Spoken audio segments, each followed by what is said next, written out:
Oke, baiklah. Assalamualaikum warahmatullahi wabarakatuh. Kami di sini dari kelompok 3 akan mempresentasikan hasil makalah kami yang berjudul Peradaban Islam di Asia Tenggara, yang akan dijabarkan oleh pemateri pertama kepada Saudari Ayu Sapitri. Dipersilahkan. Baiklah, di sini saya akan menjelaskan materi pertama, yaitu penyebaran Islam di Asia Tenggara dan Indonesia. Sejak abad pertama, kawasan Laut Asia Tenggara, khususnya Selat Malaka, sudah mempunyai kedudukan yang sangat penting dalam kegiatan pelayaran dan perdagangan internasional yang dapat menghubungkan negeri-negeri di Asia Timur Jauh, Asia Tenggara, dan Asia Barat. Perkembangan pelayaran dan perdagangan internasional yang terbentang jauh dari Teluk Persia sampai Cina melalui Selat Malaka itu kelihatan sejalan dengan muncul dan berkembangannya kekuasaan besar. Pada masa pemerintahan Taizong, Kaisar kedua dan dinasti Tang telah datang 4 orang Muslim dari daerah Arabia. Pertama bertempat di Kanton, yang kedua menetap di kota Chou, yang ketiga dan keempat bermukim di Chongzhou.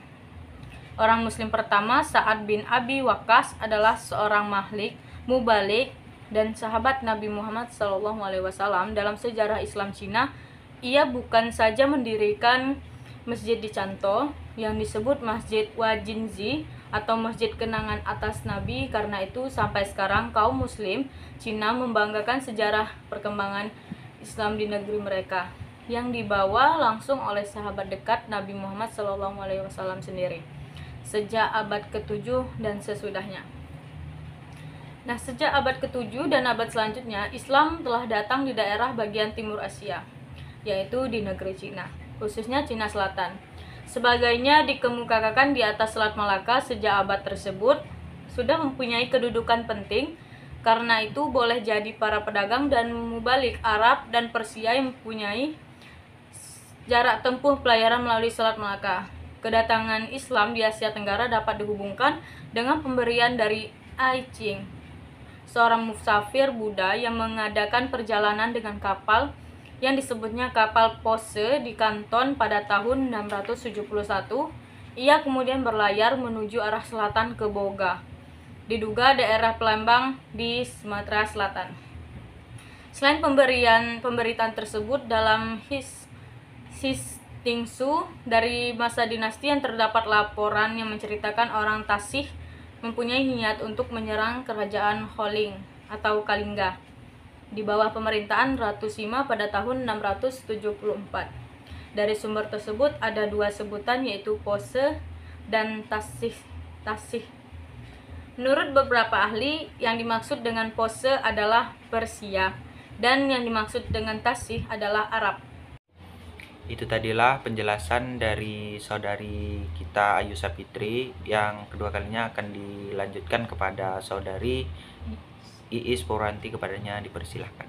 Oke, selanjutnya kita akan membahas tentang masa raja-raja Islam di Asia Tenggara. Agama Islam yang semakin berkembang mampu mendirikan kerajaan Islam di Samudra Pasai pada abad 1292 Masehi di bawah seorang raja Al-Malikus Saleh. Kerajaan Pasai mengalami perkembangan pesat di masa pemerintahan Al-Malikus Zahir tahun 1326 sampai 1348 Masehi. Selanjutnya, Al-Malikus Zahir mendalami ilmu agama. Ia banyak melakukan kegiatan-kegiatan untuk memajukan agama. Di Jawa, agama Islam mengalami perkembangan pesat di masa kemunduran Kerajaan Majapahit. Penyebarannya dilakukan oleh para wali yang tergabung dalam anggota 9, yaitu Maulana Malik Ibrahim, Sunan Ampel, Sunan Bonang, Sunan Giri, Sunan Derajat, Sunan Kalijaga, Sunan Kudus, Sunan Muria, dan Sunan Gunung Jati.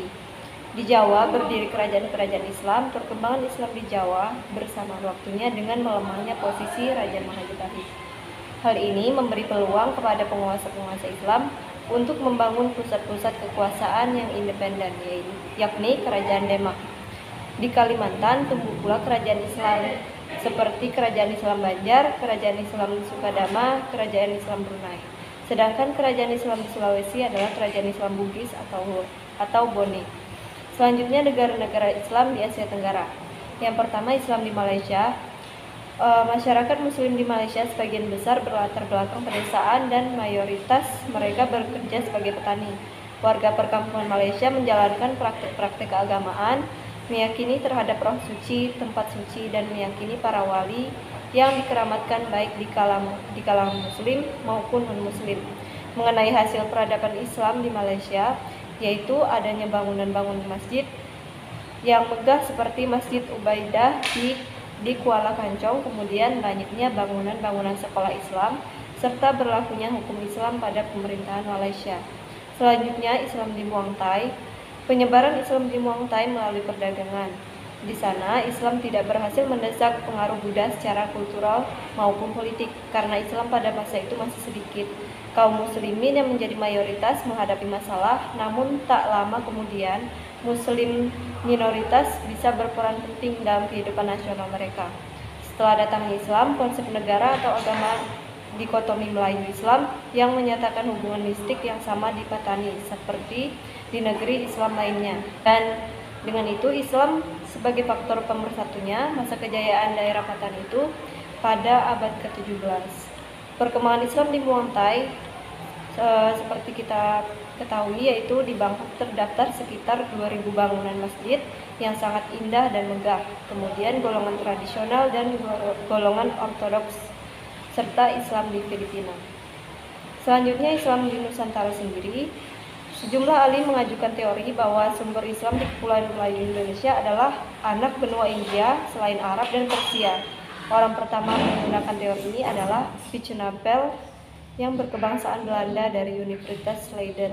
Dia mengaitkan asal-usul Islam di Nusantara di kawasan Gujarat dan Malabar dengan alasan bahwa orang-orang Arab bermazhab Syafi'i, bermigrasi dan menetap di daerah-daerah tersebut, kemudian membawa Islam ke Nusantara. Berikutnya, Snokhard-French berteori bahwa mereka diikuti oleh orang-orang Arab, terutama yang mengaku sebagai keturunan Nabi.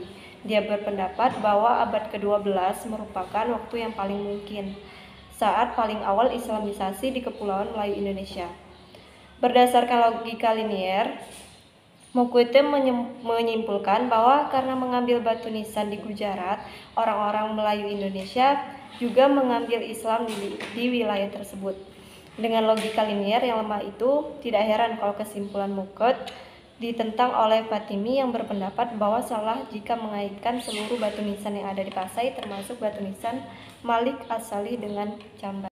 Oke, sekian dari materi yang kami sampaikan. Telah kami jelaskan di sini, kurang lebihnya mohon maaf apabila ada kesalahan. Kami akhiri dengan ucapan Assalamualaikum warahmatullahi wabarakatuh.